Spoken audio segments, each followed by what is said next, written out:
s čarobnim rikom odpreva viko noči.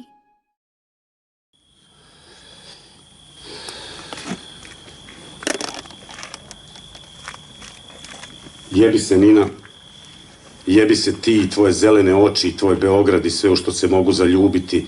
Neka se jebu tvoje ruke i trbuh i kosa, jebote tvoj fakultet, samo 30 slova, tolike knjige.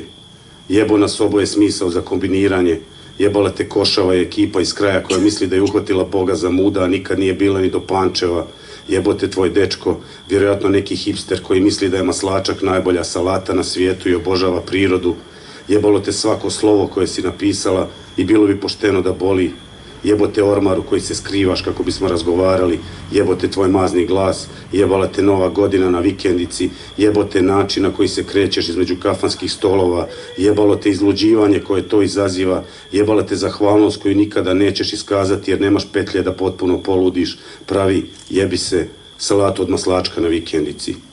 Jebote tvoj broj telefona, jebalo mene što pomislim da je ključ od raja, jebale te tvoje poruke koje zvuče kao dahtanje pod prstima, jebali te ranojutarnji razgovori s muškarcima koje ne poznaješ i jebo želju da budemo sretni, jebo nesposobnost i kukavičluk da to pokušamo i jebo opet novu godinu. Jebem svaku misao o tebi i to što znam nešto o rasparenim čarapama u kojima stojiš dok režeš meso za večeru.